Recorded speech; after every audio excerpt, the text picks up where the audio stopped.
on peut imaginer que le récit que Stella a fait, c'est un récit que Jésus raconte à ses disciples. Et on peut très bien imaginer que Jésus était assis, que les disciples étaient autour, comme vous l'êtes ce matin, pour entendre justement ce qu'il voulait leur raconter. Donc on est presque finalement, on peut imaginer qu'on est presque dans une stature biblique. Jésus fait son dernier voyage vers Jérusalem. Il s'approche du temps où il va mourir. Il s'approche du temps des rameaux. Et au début du chapitre 19, on raconte qu'il rencontre, quand il arrive à Jéricho, qu'il rencontre Zachée. Et vous connaissez cette fameuse histoire, il interpelle Zachée, il va dans sa maison. Sa venue est telle que ça change complètement la vie de Zachée. Et vous savez que Jésus va dire, et c'est une phrase importante parce qu'elle va nous aider, Jésus va dire, le salut est entré aujourd'hui dans cette maison parce que celui-ci est un fils d'Abraham aussi, car le Fils de l'homme est venu chercher et sauver ce qui était perdu. Et quand vous connaissez cette histoire, vous savez que cette venue de Jésus, cette transformation de la vie de Zachée va se traduire par une modification importante de son comportement vis-à-vis de l'argent. Il va décider comme il était un peu voleur, on va dire ça comme ça, qu'il va rendre au quadruple ce qu'il a volé et qu'en plus il va donner aux pauvres. Il va utiliser l'argent de manière différente. Et donc notre histoire se passe après cet épisode-là et avant un autre épisode qui va être ce qu'on appelle l'entrée de Jésus dans Jérusalem, le jour des rameaux. Et vous savez que là aussi, cet épisode va se terminer par un épisode qui va aussi mettre en cause de l'argent. C'est Jésus qui va dans le temple et qui pique une colère rouge, j'allais dire, pas seulement blanche, se fâche contre les vendeurs du temple, il renverse les tables des changeurs et il jette l'argent par terre. De nouveau, une histoire d'argent. Et là, l'histoire que Jésus raconte aux disciples, c'est aussi une histoire d'argent, de pièces. Voyons d'abord peut-être pourquoi Jésus raconte cette histoire. Luc dit au verset 11 que les disciples croyaient que son règne allait être immédiat. Plus Jésus se rapproche de Jérusalem, plus l'excitation et l'anticipation sur ce que le royaume allait être grandit, en particulier parmi les disciples, ce qui va se traduire d'ailleurs par l'entrée de Jésus à Jérusalem. Mais les disciples ne comprennent pas bien ce qui va se passer. Ils n'ont pas du tout assimilé l'idée que Jésus allait mourir, et surtout ils ne comprennent pas ou ils n'ont pas compris qu'il y a un moment où Jésus, après tout ce qui va se passer, après sa mort, après sa résurrection, que Jésus va partir, qu'il va partir pour aller dans le ciel, recevoir la royauté, devenir roi du ciel et de la terre, et régner dans le ciel jusqu'à un futur connu seulement par Dieu le Père, dans lequel il reviendra sur terre. Et il reviendra sur terre à ce moment-là pour régner dans un triomphe glorieux. Et alors, nous dit le texte, le royaume de Dieu sera visible par tous. Il avertit donc les disciples qu'il va partir, mais il va revenir, et il leur demande justement il les enseigne pour comment, dans ce temps, entre le départ de Jésus et son retour, les disciples doivent se comporter. Quels sont les enseignements qu'on peut tirer de cette parabole? Le premier enseignement, pendant son absence, les disciples vont pouvoir constater que certains rejettent la royauté de Jésus.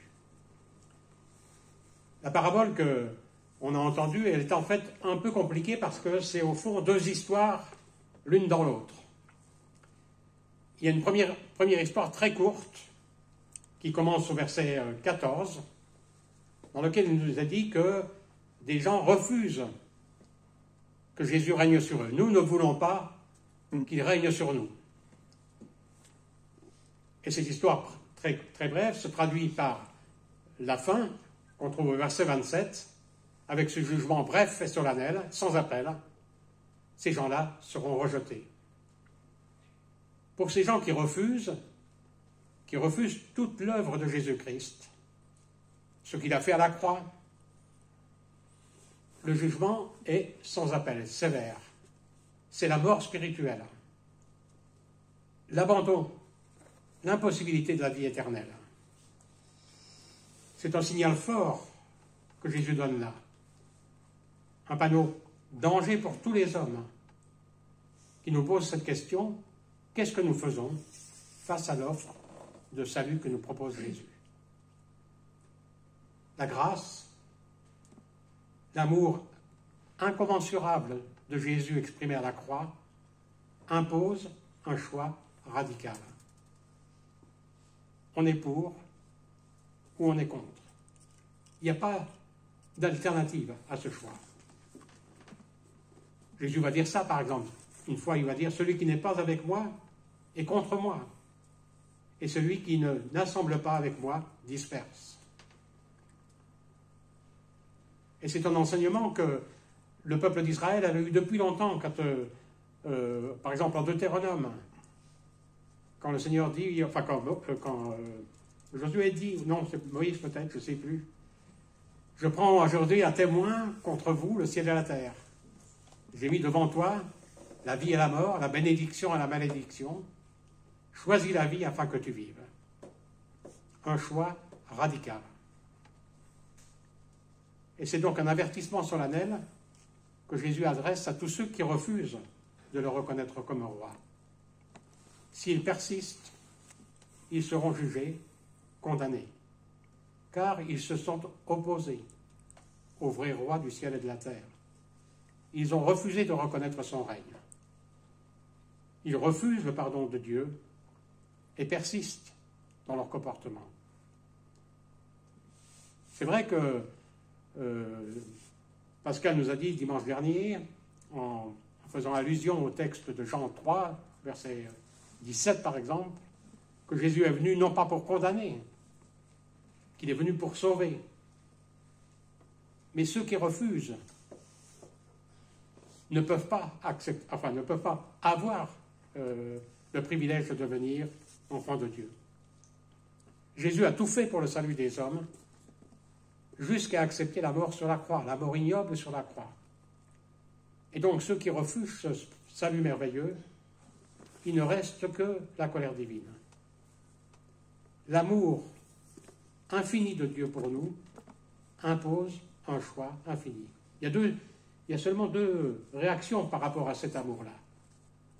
Soit on l'accepte et il nous conduit à la joie, soit on le refuse et il conduit à la colère finalement, au rejet.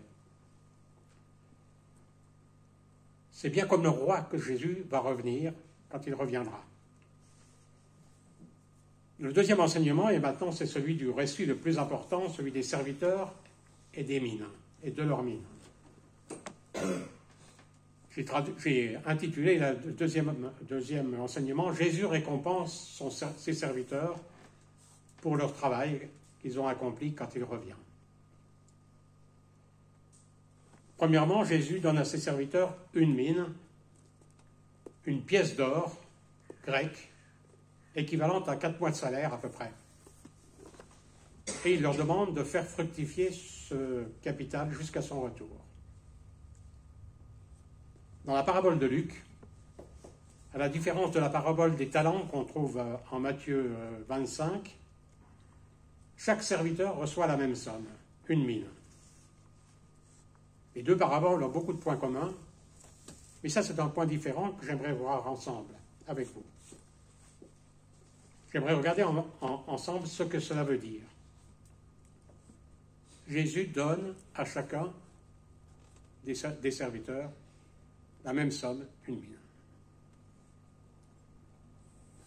Vous avez certainement, il y a certainement quelqu'un ici, des gens qui ont un peu l'admiration pour Pascal. Tu m'excuses, Pascal, mais j'ai besoin. C'est un exemple. J'avais besoin d'avoir une tête. Juste un exemple. Voilà. Et on peut admirer son engagement. Janet m'a déjà dit plusieurs fois, tu verrais quand il travaille. Voilà. Je vais rougir. Donc, et c'est normal. Hein, et je pense que dans votre parcours spirituel, vous avez rencontré des gens qui étaient des personnes admirables. Mais mes amis, Pascal, il a reçu une mine.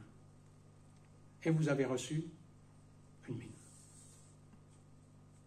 L'apôtre Paul, comme moi, il a reçu une mine.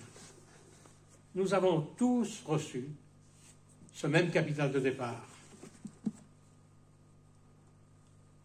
C'est à la fois une preuve de confiance que Dieu nous donne, mais aussi un test de notre capacité, de notre engagement, de notre fidélité. En attendant son retour, le Seigneur s'attend à ce que nous puissions faire fructifier cette mine qu'il nous a confiée. Cette mine, qu'est-ce qu'elle peut représenter? Si on fait le lien avec ce qui s'est passé avec Zachée, elle représente le salut que Jésus-Christ a donné à Zachée. Le salut, la grâce, le pardon. Et nous recevons tous le même salut. Tous la même grâce. Tous le même pardon. Le même amour. Le même esprit. La réalisation de la présence de Dieu dans chacune de nos vies, c'est vrai pour chacun de nous.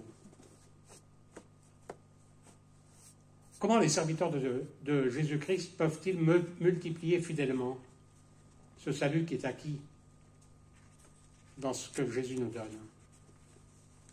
Chaque croyant reçoit le même capital d'investissement pour sa vie chrétienne. Le salut, la présence de Dieu dans la vie. Nous recevons le même esprit et nous avons le même commandement.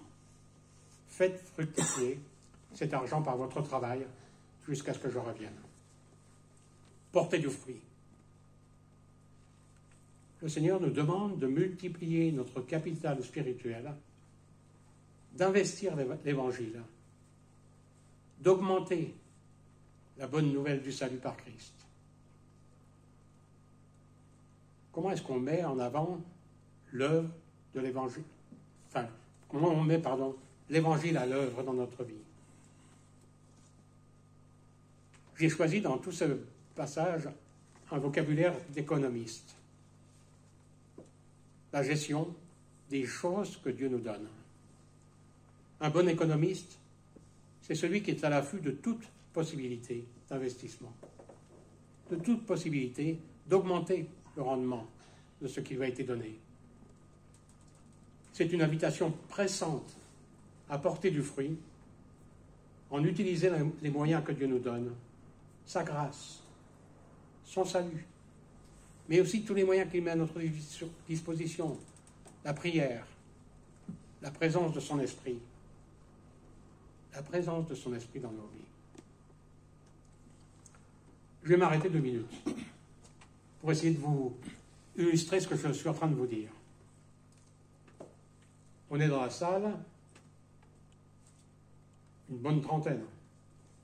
Puis il y a, je ne sais pas combien, peut-être une trentaine de personnes aussi qui nous écoutent par Zoom. Il y a une personne qui parle, ça c'est moi. Et il y a 60 personnes, on va admettre ça, qui écoutent. Ça c'est beau. Le Seigneur m'a donné une mine quand il m'a demandé de préparer le culte. Il m'a dit, voilà, tu as un texte, fais-en bon usage, fructifie-le. J'ai essayé de le faire en préparant mon culte. J'essaye de le faire encore maintenant en essayant de vous parler à peu près correctement pour que le message passe. Et le Seigneur, un jour, me dira, mais Daniel, je t'ai donné une mine ce dimanche. Qu'est-ce que tu en as fait? Ça, c'est moi. Maintenant, vous. Vous, depuis que j'ai parlé, le Seigneur aussi, pas moi, le Seigneur, vous donne une mine. Qu'est-ce que vous en faites? Comment vous l'utilisez? Comment vous allez la faire porter du fruit dans votre vie personnelle, autour de vous, dans votre famille? Comment est-ce que cela va se traduire? Qu'est-ce que cela va produire? Et là aussi, le Seigneur va vous poser la question aux uns et aux autres à son retour. Je t'ai donné une mine, qu'est-ce que tu en as fait?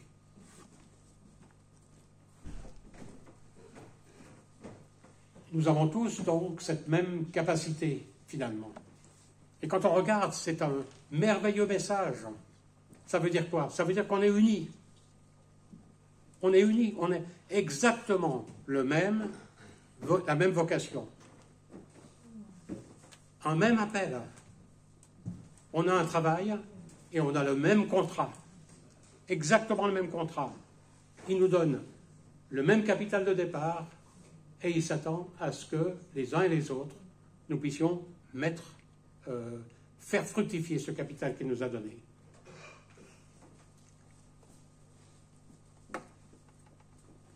Tout ce que nous faisons, conduit par l'Esprit, le Seigneur voudrait que ce soit un investissement dans le royaume de Dieu.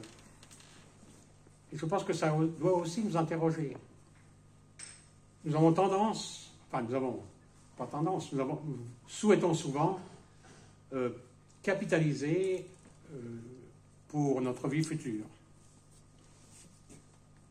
Et c'est assez légitime de pouvoir préparer, si jamais il y a des ennuis, avoir un compte épargne ou un plan d'épargne.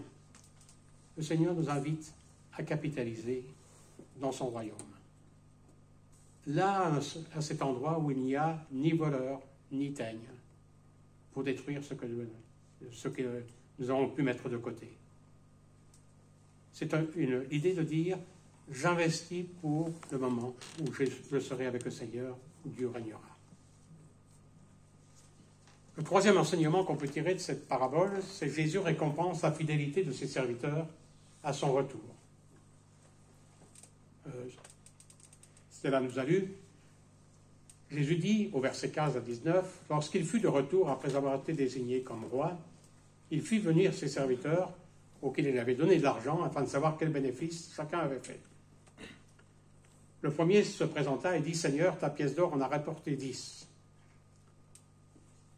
Le maître lui dit, « C'est bien, bon serviteur, parce que tu as été fidèle dans une petite chose, reçois le gouvernement de 10 villes. » Le deuxième vint et dit, « Seigneur, ta pièce d'or en a produit 5. » Il lui dit, « Toi aussi, sois établi responsable de 5 villes. »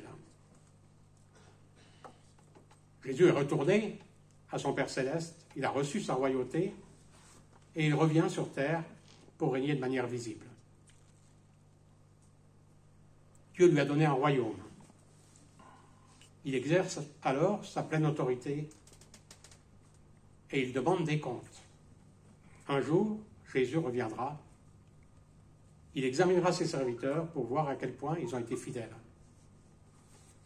Je pense que l'un des enseignements de cette parabole, c'est de dire que le Seigneur teste, mesure notre engagement, mesure notre fidélité. Dans la parabole, le serviteur qui a produit 10 mines reçoit 10 fois sa récompense. Et le serviteur qui a produit 5 mines, 5 fois la récompense. Jésus récompense en fait ses serviteurs en proportion de leur fidélité, en proportion de leur engagement.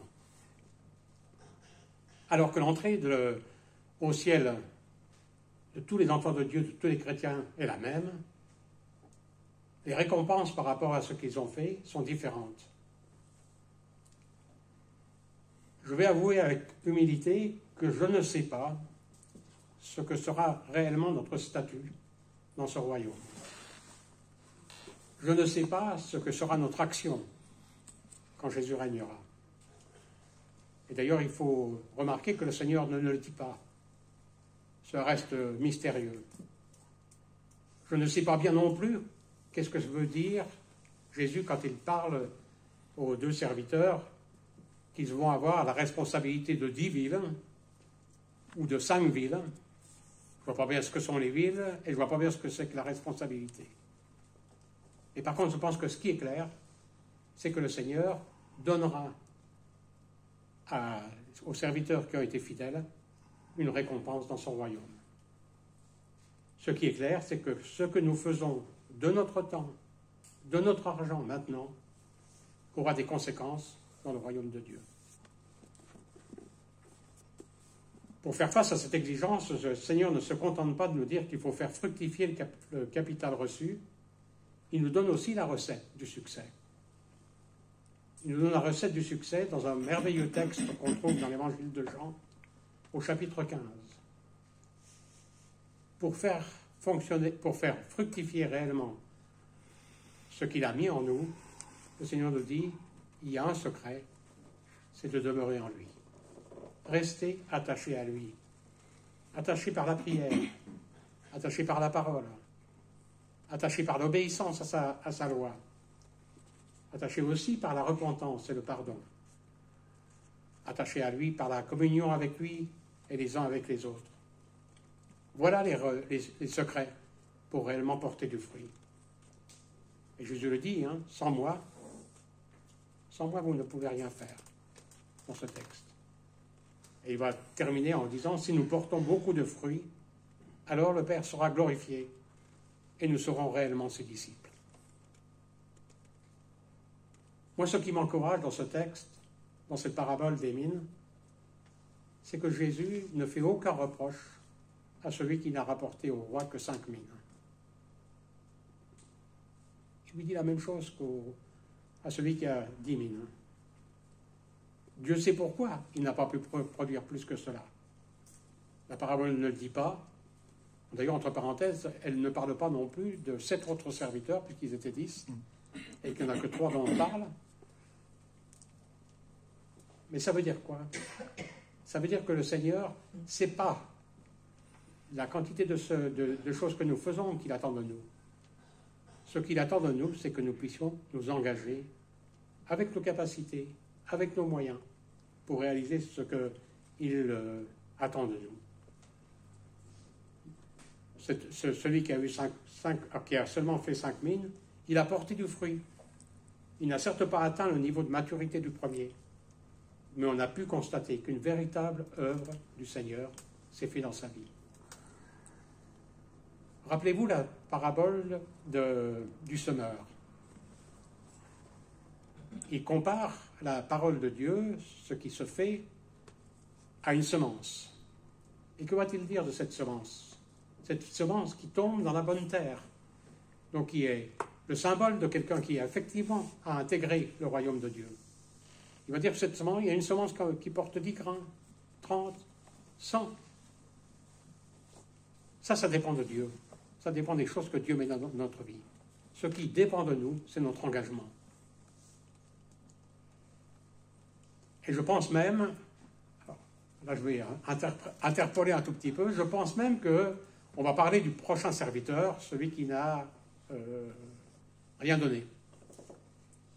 Et vous savez que Jésus lui dit quoi? Il lui dit, tu aurais mieux fait de porter ta pièce à la banque, elle aurait porté des intérêts, et j'aurais pu comme ça avoir quelque chose de réalisé.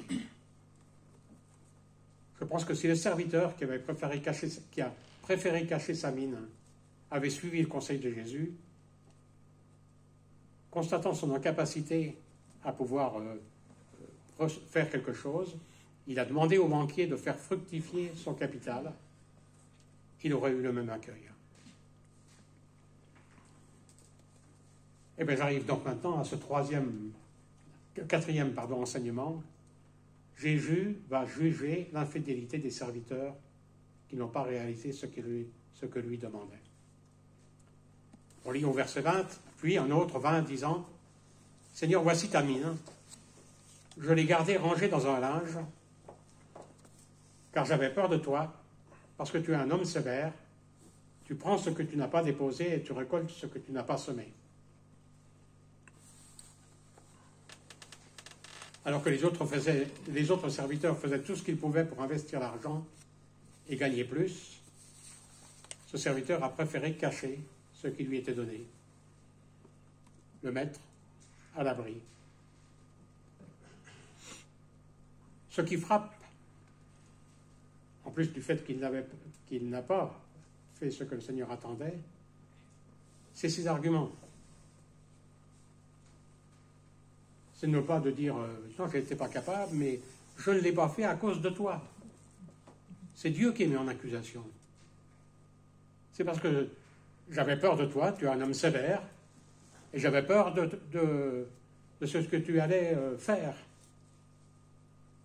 Quand on y réfléchit bien, c'est un blasphème, une calomnie. Il n'y a dans cette relation ni amour, ni respect. Le Seigneur s'attend à ce que notre service soit gouverné, soit dirigé, soit suscité par l'amour que nous avons pour notre Maître. Et il n'y a pas d'amour. C'est aussi un avertissement pour nous. Il est tellement facile de justifier notre inaction en accusant Dieu de ne pas nous donner les occasions favorables. La vérité, c'est que Dieu nous a donné tout ce qui est nécessaire pour pouvoir porter du fruit. Il nous a donné la vie, sa vie. Dieu s'est offert pour nous, pour nos péchés. Comment pourrions-nous dire que Dieu n'a rien fait pour nous? Quand nous sommes devant la croix, nous voyons la réalité. Il a tout accompli pour nous. Alors, le roi dit à ceux qui se tiennent à côté, prenez-lui la mine et donnez-la à celui qui a 10 mines. Allez, les serviteurs sont étonnés, mais il a déjà 10 mines. Et Jésus dit, je vous dis qu'à celui qui a, on donnera plus, mais à celui qui n'a pas, même ce qu'il a, lui sera enlevé. Puisqu'il savait que le roi allait lui demander compte de ce qu'il lui a donné, il aurait dû faire au moins le minimum et chercher à le faire fructifier. Non seulement il n'a pas de récompense, mais il est dépouillé, disqualifié. Autrement dit, ce serviteur, au retour de son maître, a tout perdu. C'est un texte difficile. De nombreux érudits se sont interrogés sur le statut de ce troisième serviteur. Quelle est sa place dans le royaume de Dieu? Là aussi, je pense qu'il faut qu'on soit prudent. Le Seigneur ne le dit pas. Est-il hors du royaume? Est-il dans une position d'attente au niveau du royaume? C'est difficile à dire d'après le texte. Cependant, il est évident qu'il a raté quelque chose. Il ne participe pas à la joie du retour de son maître. Alors que les autres ont pu voir ce retour du maître dans la joie, lui, il le voit dans la crainte, dans la culpabilité. C'est l'avertissement que Jésus donne, par exemple, quand il parle du figuier stérile, en Matthieu 21, 19. C'est de nouveau un avertissement pour nous que la Bible nous adresse. Celui qui ne traduit pas sa relation avec le Seigneur, celui qui ne traduit pas sa foi de manière pratique dans sa vie, dans lequel on ne voit pas de résultat, celui qui œuvre non pas par amour mais par devoir, une foi qui est seulement en parole et pas en acte, un engagement qui est fait par devoir et non par amour. En résumé, donc, ce récit est un encouragement pour chacun de nous à vivre un engagement fidèle et à démontrer notre foi en investissant le salut que Dieu nous a donné au service des autres. Le Seigneur nous invite à nous engager aujourd'hui et chaque jour pour sa gloire et pour l'extension de son royaume. C'est un message que l'apôtre Paul a plusieurs fois envoyé à ces églises. Par exemple, à l'église d'Éphèse. Faites bien attention à votre conduite. Ne vivez pas sans réfléchir. Vivez plutôt comme des sages qui savent profiter du temps que Dieu leur laisse. Les jours que nous vivons sont mauvais, c'est pourquoi ne soyez pas stupides, mais comprenez bien la volonté du Seigneur. Éphésiens 5, 15 à 17. Ou à l'église de Corinthe. Ainsi, mes frères, soyez fermes, inébranlables, travaillant de mieux en mieux à l'œuvre du Seigneur, sachant que votre travail ne sera pas vain dans le Seigneur. 1 Corinthiens 15, 58.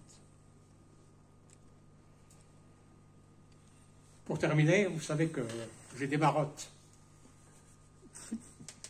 C'est dire des choses auxquelles je ne sais pas résister. Et dans ces marottes auxquelles je ne sais pas résister, j'ai souvent envie de rappeler des chants que j'ai chantés. Et il me semble que pour conclure ce message, je voulais vous donner les paroles d'un chant que j'ai souvent chanté, même ici, une fois, avec ma sœur Christiane, qui doit être quelque part derrière son Zoom, et puis son mari Pierre. Un chant qui dit, là, je ne vais dire que la première strophe quand même, pour ne pas lasser votre patience.